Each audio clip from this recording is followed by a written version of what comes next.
Hello, good morning, and welcome to another great Tuesday 10 at 10. My name is Richard Charpentier, and I will be answering questions that were forwarded to me. Let's get started. First question. When using a natural preservative such as rosemary extract in baking, how much should I use? Very good question. So rosemary extract, as also referred to tocopherol of vitamin E, is used as an antioxidant and not necessarily to preserve your products from mold growth of any other issues. So I would say the recommended usage will vary based on the type of manufacturers that you're getting your rosemary extract. On average, the recommended usage rate is from 0.05 up to 0.2% of the total formula. And when used in bread applications, I recommend putting the rosemary extract into the oil that goes into the bread. That's the best approach to do that. But that's why the range is wide, is due to the fact that it depends on the concentration and the type of manufacturing the rosemary extracts. Next question. What would be the best technique in mixing in order to achieve a smooth and soft texture of bread? So my first thought is when you're looking for soft texture, you're also I'm thinking of, commercial breads like soft and smooth, like a Wonder Bread, where it's a small, soft texture. But the soft texture, you can achieve it through mixing, but usually the soft texture over time, it's done also with a combination of other ingredients that you would put into the bread. Because a bread texture, once you mix it, and you can only do so much, but it's also the other ingredients such as sugar. Sugar is a great humectant and also will soften the texture and the bite. That's why we put, sugar in bread doughs.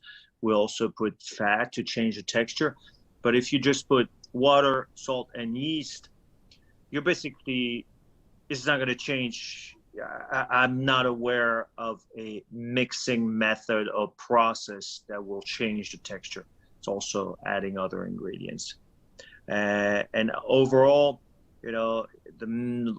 because mixing alone cannot achieve multiple things. It all depends also the type of flour you're using, whether or not it's a high protein or it's a rye flour or barley flour could affect your texture. And also the absorption rate, whether or not you're underhydrating, meaning less water, or you're overhydrating, meaning more water, will affect your texture more so than mixing. Hopefully it helps out. Good question. Next question. It's about chemical leavening formulations. So the question is asking, what would be the sensory impact when extra dosage of chemical leavening, basic or acid salt, on batters? So let's think for a second of what the question is all about. So the question is asking if you're putting more base, meaning sodium bicarbonate, which is the base, or more acid. So if you're playing with a sodium acid pyrophosphate or sodium aluminum pyrophosphate, monocalcium phosphate, MCP, those are the leavening acids, and you have an extra range. So if the base, for those who are not aware, when most of the people buy baking powders because it's convenient, and you take your baking powder, it has all the leavening acid and the base, the sodium bicarbonate, the baking soda, into it with other carriers, and you just put it in, and it takes care of, you know, leavening your cakes, and you get your results.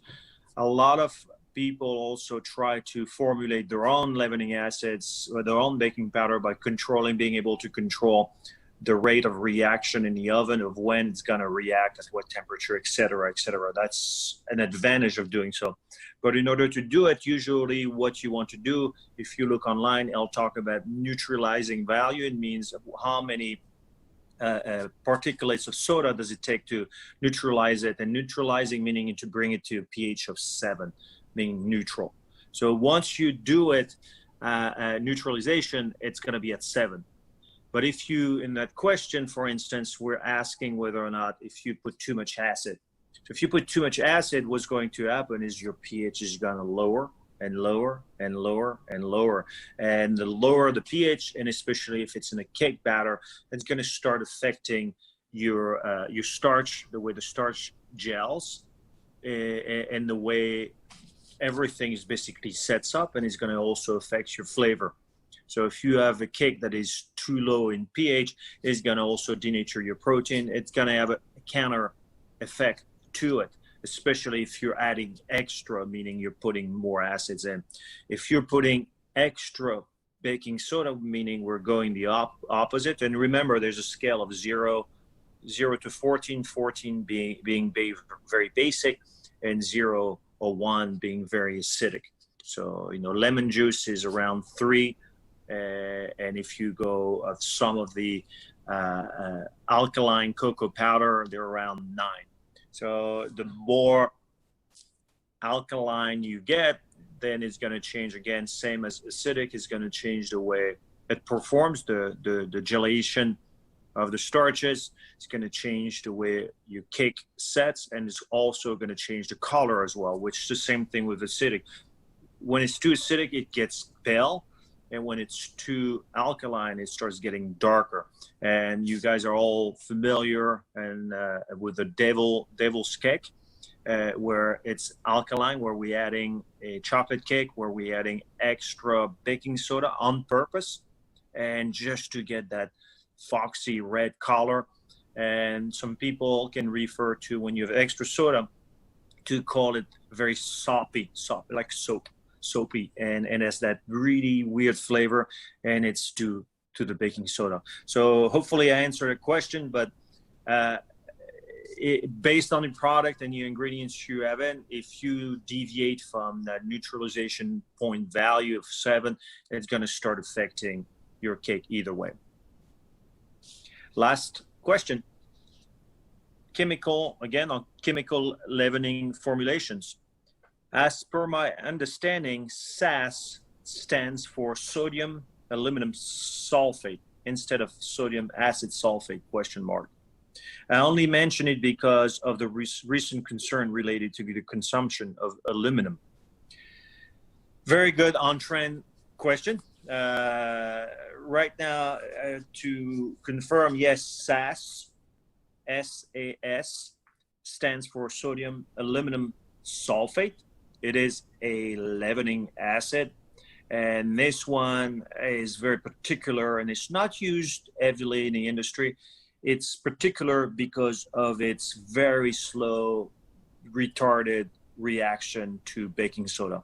It's going to be very slow at reacting, and people have used it to basically get something where they want it to react late in the oven. So, but it's not used heavily, and it's not sodium acid sulfate. It is sodium aluminum sulfate. And the other question was about the concerns about the use of aluminum in bakery product. Yes, it is true. I know that it's been banned in England.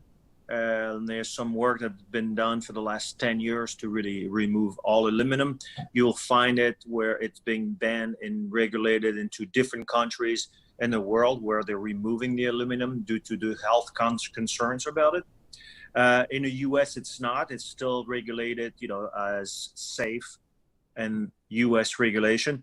So If you're interested, I would ask for alternatives to removing aluminum. There are some solutions of what you can do to replace any aluminum-based leavening acids.